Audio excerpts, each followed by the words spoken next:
He was accidentally shot in the face and lost the use of an eye.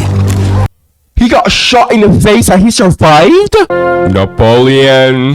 Terror belli decus pacis. Marshals Terror in Part war, 4. and in peace. Bro, The words inscribed on every French marshal's is this the same intro? the online shop for fans of the Napoleon. Yeah, I'm just gonna skip this. 9. Marshal Bessières. Bessières. If I had Bessières with me at Waterloo, my guard would have brought me victory. Jean-Baptiste Bessières was the son of a surgeon with a relatively prosperous upbringing in southwestern France. When the French Revolution began, he volunteered for the National Guard and was sent to Paris to join the King's He Constitutional was Guard, killed in along with his action old at school Saxony. friend Joachim Murat. Murat His the unit was goats. soon disbanded, but Bessières remained in Paris and was among the soldiers defending the Tuileries Palace when it was stormed by the mob on the 10th of August 1792. In the aftermath, he needed to get out of Paris in a hurry, so he volunteered to fight on the Pyrenees front. His bravery and good sense won him a commission in the 22nd Chasseurs, and he distinguished himself at the Battle of Boulou. Transferred to Italy, his friendship with Murat got him noticed by the army commander, General Bonaparte, who was impressed enough to make him commander of his new bodyguard, known as Les Guides de Bonaparte. Bessières distinguished himself as a cavalry commander in Italy. Wait, were these the And people later that were like the future Imperial Guard? Egypt, winning promotion to brigadier. Someone and answered that for loyally me. supporting Napoleon at every turn. I love He that. became one of Love the when I few see men loyalty. that Napoleon regarded as a true friend. Oh, amazing. When Napoleon became first consul of France in 1799, he rewarded Bessières with command of the elite consular guard cavalry, which he led with devastating effect at Marengo the next year. I haven't seen In Marengo 1804, yet. Bessières I have became not a seen monk, it. less for any great military achievement than for being a loyal member of Napoleon's inner circle. Bessières himself was well-liked, kind, well-mannered and generous, a pious Catholic and social conservative who liked to powder his hair in the old style. His young wife, Marie-Jeanne, was also a favorite at court, doted on by Napoleon and Empress Josephine. In 1805, Bessières commanded the Imperial Guard. In December that year at the Battle of Austerlitz, he played a crucial role repelling the Russian Guard at the battle's climax. At Eylau in 1807, his squadron supported Murat's mass cavalry charge and made their own disciplined attacks to cover his withdrawal. However, Bessières' opportunities for glory were limited. You know what I find hilarious? No, it's a bit sad per se. Napoleon saved Murat at Eylau. And in the end, Murat eventually came and betrayed Napoleon because of his greed. Napoleon always held the Guard back as his last reserve, as at Friedland. In 1808, Bessières received his first major independent command in northern Spain. That May, the country erupted in revolt against the French. Bessières reacted quickly and decisively, securing key towns and roads. He then attacked Spanish forces at Medina de Rioseco, winning a crushing victory against an enemy that outnumbered him 2-1. But once the immediate crisis had passed, he hesitated and failed to exploit his victory. When Napoleon arrived in Spain, Bessières was given command of the reserve cavalry, a role he retained for the war against Austria in 1809. In May, Bessières and his cavalry were among the first across the Danube, with Massena occupying the village of Aspern on his left and Lannes holding Essling on the right. When the Austrian commander, Archduke Charles, launched a massive and unexpected counterattack, Bessières, outnumbered 4-1, made a series of desperate charges, helping to save the army from disaster. Yo, that reminds me of how At Leipzig, man. What was it? Was it Bagration at Leipzig that was so aggressive? That eventually, was it Bagration in the north that was advancing from the north at Leipzig? If I remember reactions, bro. But the point is, it kind of just reminds me of how like his aggressiveness at Leipzig saved the freaking coalition, man. It came at a high cost. I feel like it was someone else. I don't know. I think it was Bagration. Performed bravely. But that night, a long-running feud with Marshal Lannes nearly came to blows when Lannes accused Bessieres of hanging back. The matter went no further, as Lannes was fatally wounded the next day. Oh my gosh! Bessieres commanded the cavalry. Oh my gosh! He was beefing and then he died the next. Oh wow! At Wagram. Hey! Major attack. Yo, moral of the story, kids. Death can come at any time into your life. To cover Massena's redeployment to the left wing. As the charge began, a cannonball killed Bessieres' horse and injured his leg. A rumor reached the Imperial Guard that Bessieres was dead. Some old veterans began to weep for their old commander, until they were assured he was only wounded. That was quite a cannonball, Napoleon told Bessieres. It reduced my guard to tears. As a devout Catholic, Bessieres was critical. Nah, bro, you are like you did something when Napoleon's Imperial Guard is phased by you, bruh. Full of Napoleon's divorce from Empress Josephine, leading to a short spell out of favor. In 1811, he was sent back to Spain. Wait, what happened when he divorced Josephine? My God, to tears. I need to hear that again. As a devout Catholic, Bessieres was critical of Napoleon's Oh, Catholic. Yeah, I'm late. To favor. Yeah, Catholic, corrupt. He was sent That's my back personal to Spain opinion. Catholic Church to command corrupted. the army That's my of the personal North. opinion. He found an impossible situation: a widespread insurgency and insufficient troops and supplies. He wrote bluntly to Napoleon, stating that the French must give up territory, something the Emperor would never allow.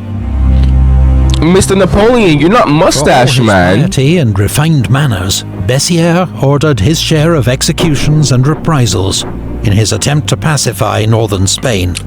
Brutal methods used by many French commanders in this conflict.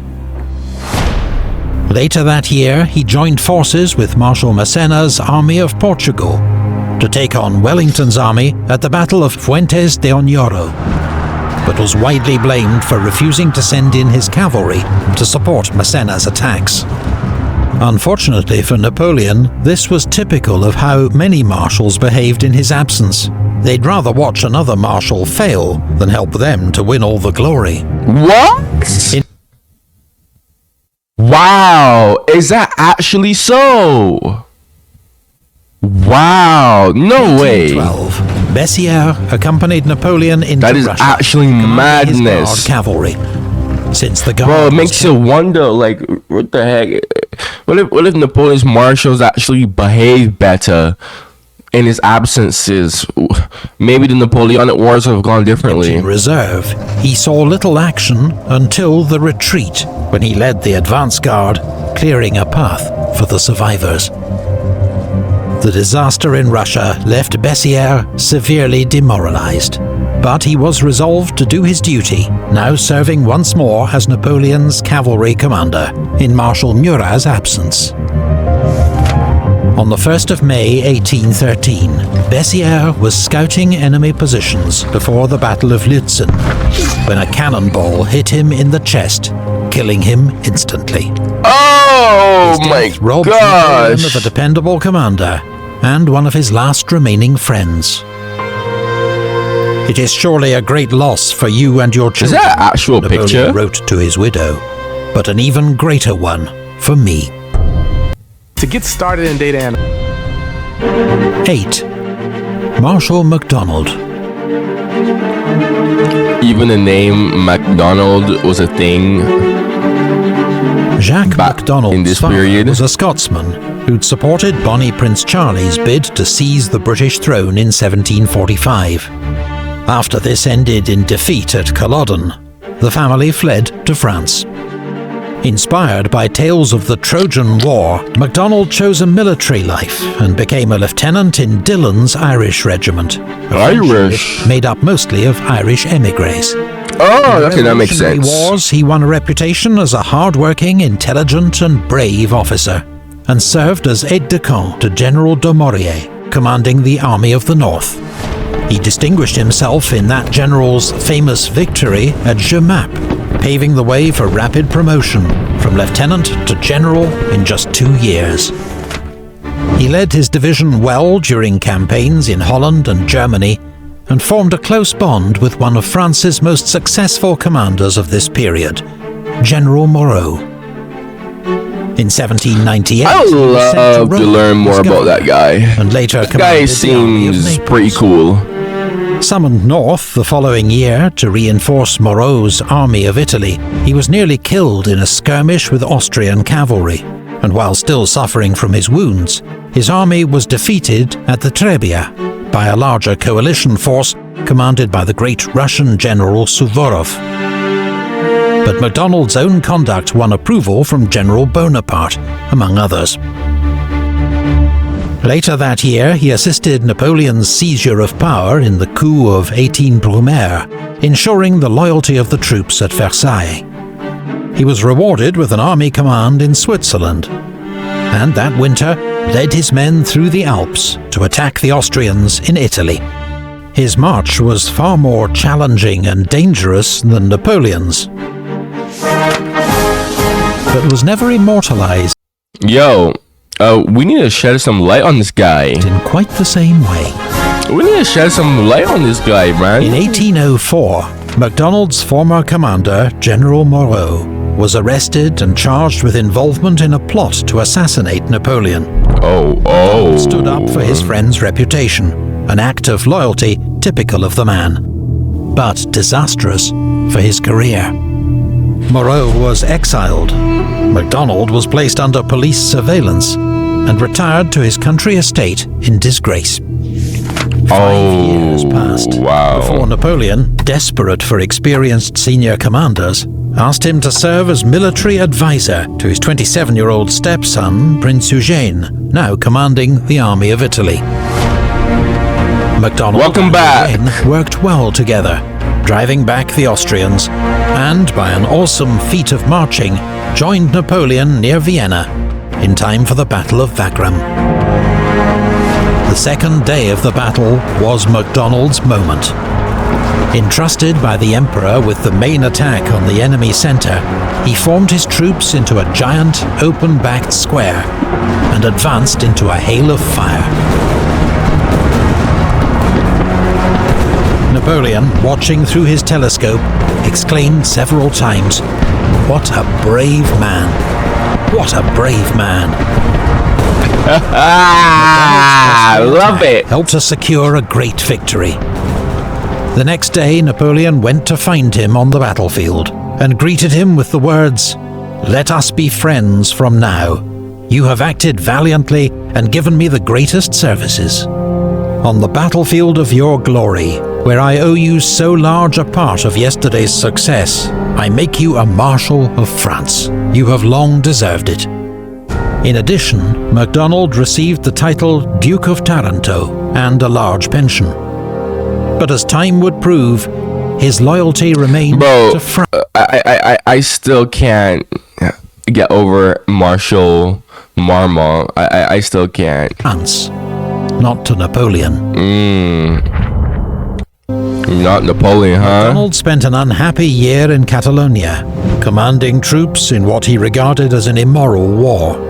In his memoirs, he even praised the noble and courageous resistance of the Spanish. In 1812, he was I think anyone with a brain would be able to look at the whole Spain situation, the whole Spain fiasco, and just think, yeah, this is pointless and this is dumb. Like, it's so pointless, so given dumb. command of 10th Corps for the invasion of Russia. This corps, composed of German troops and reluctant Prussian allies, guarded the left flank of the invasion and had a relatively quiet campaign. Reluctant In Prussian December, allies. the Prussians suddenly agreed an armistice with the Russians, leaving the loyal remnants of MacDonald's corps to fight their way back to Poland. Wait, what? By 1813, Napoleon relied on MacDonald as one of his senior marshals. In August, he gave him command of the forces keeping watch on General Blücher's army of Silesia. But when MacDonald advanced across the Katzbach River, torrential rain and flooding caused chaos among his troops, just as they encountered Blücher's army. Blücher launched an immediate attack, and MacDonald's army was routed. Thousands of his new conscripts surrendered or deserted. Hundreds were driven into the river itself. MacDonald took full responsibility for the disaster, though his lack of cavalry and some bad luck were also to blame. Napoleon certainly continued to respect MacDonald's military judgment.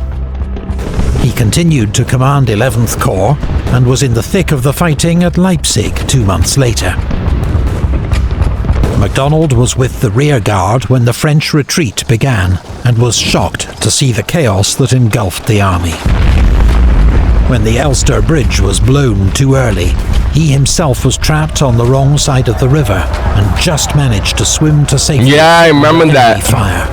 I remember. Yeah, MacDonald. I'm surprised he even lived as a loyal and reliable commander during that the 1814 campaign, effectively serving as his deputy at several key moments. Unlike most marshals, MacDonald was never under Napoleon's spell and always spoke his mind to the emperor. This in itself was a valuable service, though it sometimes led to heated arguments. Perhaps inevitably, in April, it was MacDonald and Ney who took the lead in confronting Napoleon with the facts of his situation. The war was lost, and he must abdicate. Yeah, of course. Napoleon named MacDonald as one of the 3 men who would negotiate with the Allies, telling his foreign minister, the Marquis de Caulaincourt, "MacDonald does not like me, but he is a man of his word, of high principles, and he can be relied on." In their last meeting, a few days later, Napoleon told MacDonald, "I did not know you well. I was prejudiced against you. I have done so much for so many others who have abandoned me. And you, who owe me nothing, have remained faithful. I appreciate your loyalty. Too late." Oh,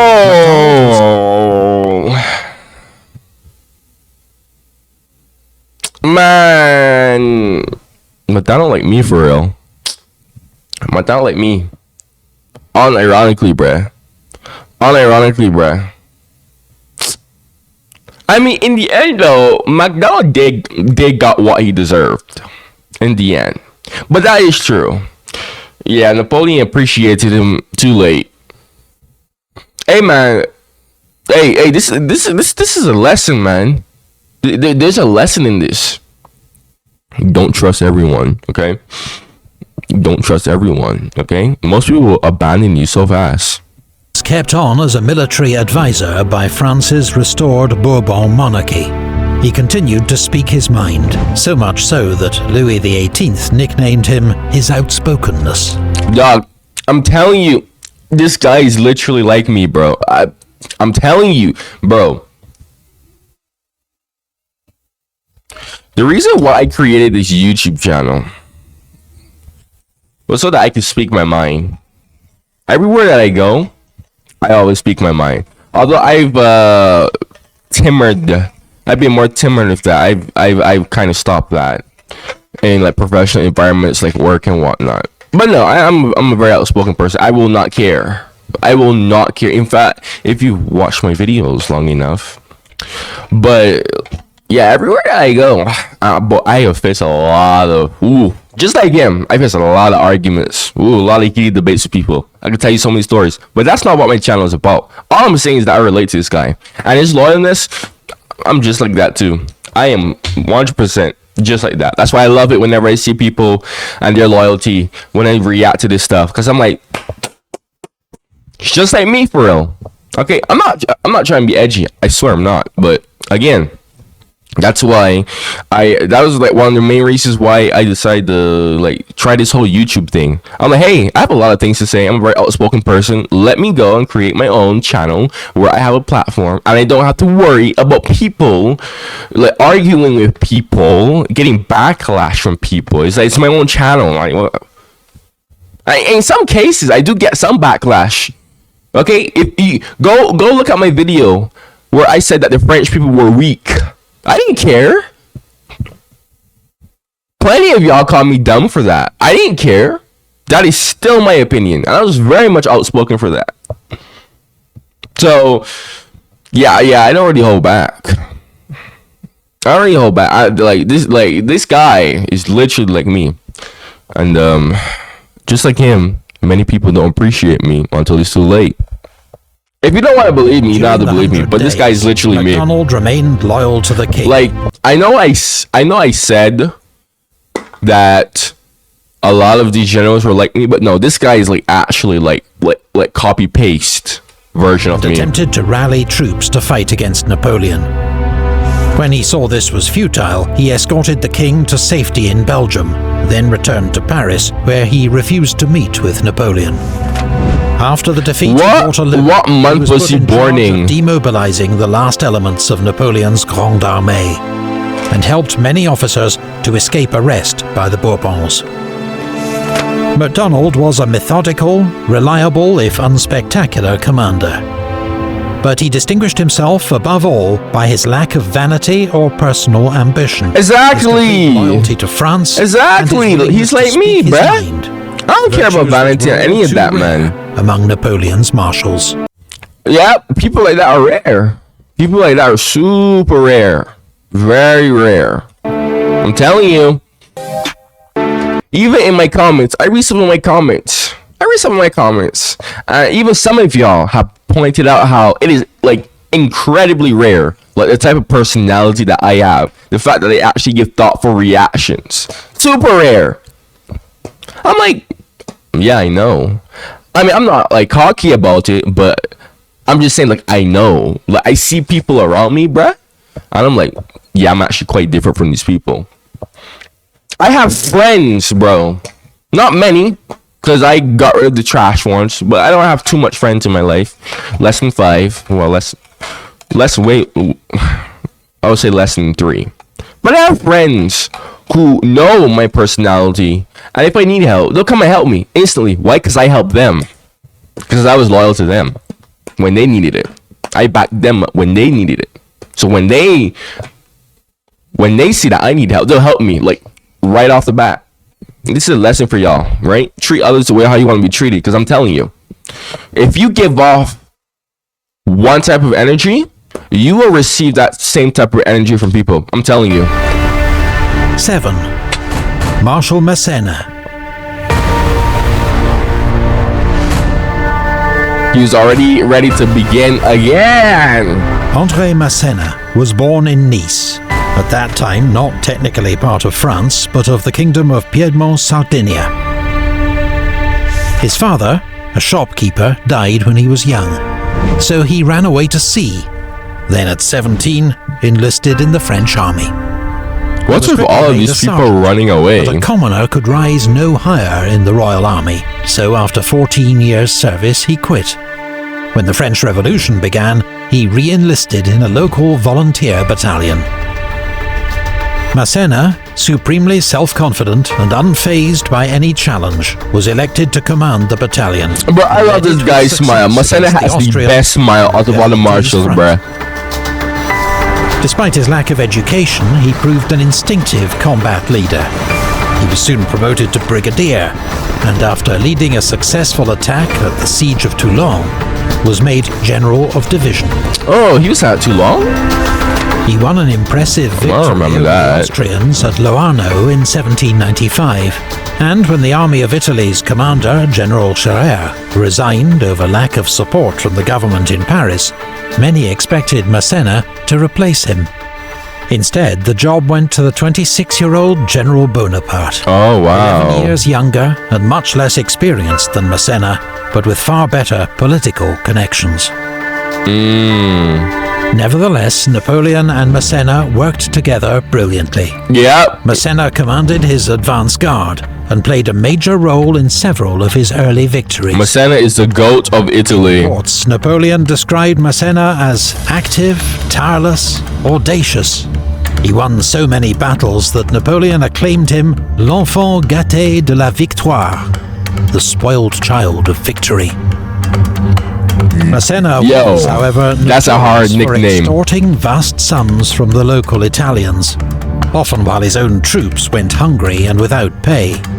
Oh, Massena, no! Massena received his first independent command. Well, you know what? Everyone is kind of like that in this time period, except for the rare cases like MacDonald. The Army of Switzerland.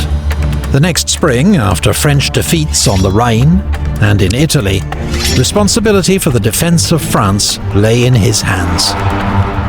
Rather than wait to be encircled, he attacked and won a brilliant victory over Austrian and Russian forces at the Battle of Zurich.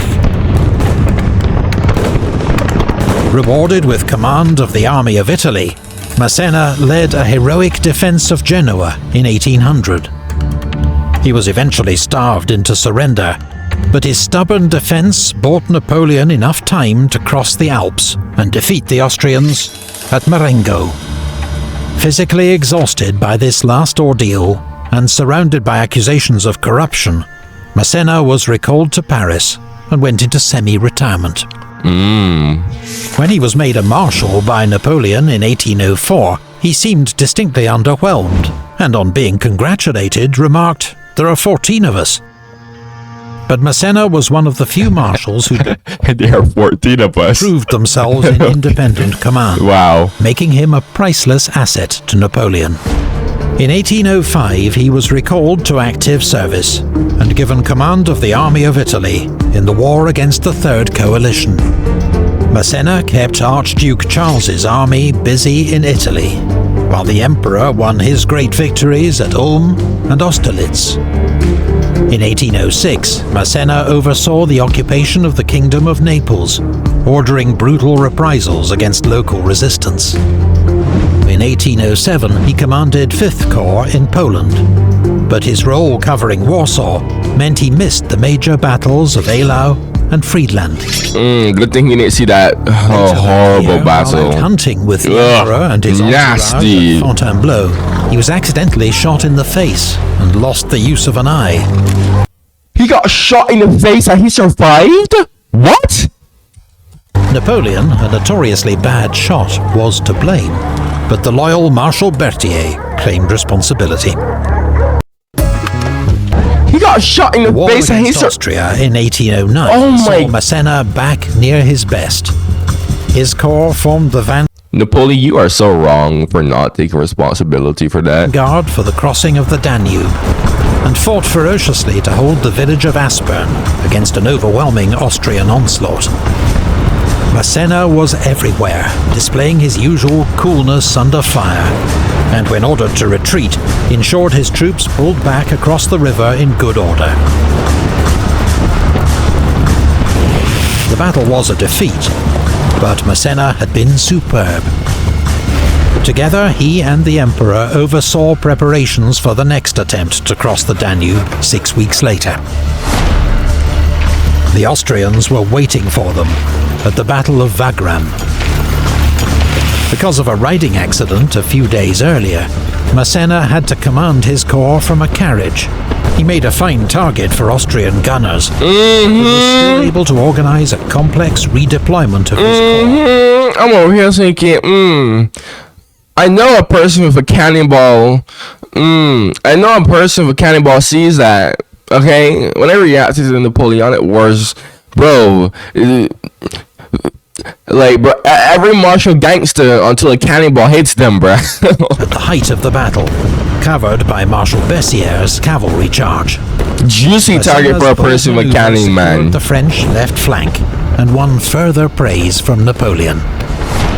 Massena, already ennobled as the Duke of Rivoli, received a new title, Prince of Essling, and another less welcome reward, command of French forces for the invasion of Portugal. Massena was deeply reluctant to go and complained bitterly about his appointment. He was showing clear signs of exhaustion and was plagued by rheumatism and bad lungs. Oh. He arrived in Spain. General Oh, yeah, I remember I reacted to this and I was quite disappointed in Massena. Yeah, okay, that makes a lot more sense now. He's only 52, but he looks more than 60. He's lost weight and has begun to stoop. His glance, since the accident in which he lost an eye, has lost its keenness. His subordinates, already underwhelmed by his appearance, were outraged that the Marshal also decided to bring along his mistress, poorly disguised as an officer of dragoons. What? The French invasion of Portugal proved a disaster. Massena, Undone what by are you Wellington's doing? scorched earth tactics, a hostile population and terrain, and Massena's own lethargic leadership. His corps commanders, especially Marshal Ney, were scathing of his conduct. At Busaco, Massena squandered lives with an unnecessary frontal attack on a strong British position. When he reached Lisbon, he found the city protected by new fortifications, the impregnable lines of Torres Vedras. Massena waited outside Lisbon for reinforcements that never came, while sickness and guerrilla raids took their toll on his army. Yo, I remember when I first reacted to this. Dog. I remember when, that was madness when I first saw that. The mountains back into Spain, leaving a string of devastated villages behind him. The next summer, at Fuentes de Oñoro, Massena attacked Wellington's army once more, and despite much hard fighting, again failed to win a clear victory. He blamed Marshal Bessières for his lack of support. But the Emperor's patience was at an end. He sent Marshal Marmont to replace Massena, and when they next met, greeted him with the cutting words, "So, Prince of Essling, you are no longer Massena." Massena's health was now in steep decline. Ooh. Bro, Massena is still the GOAT. He's still the GOAT, He man. never held a major command again, though he was recalled in 1813 to supervise a military district in southern France. He died after a long illness in 1817. Yeah. In his prime, Massena was a superb commander, decisive and dangerous. But he was past his best by the time he became a marshal. Yeah. Nevertheless, there were enough sparks of his old brilliance to worry his adversaries. The Duke of... They're lucky that he became ill and he just aged poorly. And he got the accident. Really lucky. Extremely lucky, bruh. of Wellington Actually, remarked, "When Massena was opposed to me in the field, I never slept comfortably." yeah. Bessières, Massena is still the GOAT, bruh. 20 down, 6 to go. Well Join us for the deserved next of part 7, Napoleon's honestly. Marshals, as we reveal our top 6, coming soon. Top 6. Look, man, I have work, of course. Go check out my other reactions. Make sure you subscribe if you are new to the channel. If you like what I have to say, my reactions, definitely subscribe for more of that. Subscribe because I will be making my own original content eventually, guys. Eventually, all right. Eventually, I'm gonna do it. All right. I say so, but I'm gonna do it. Okay, I'm gonna do it.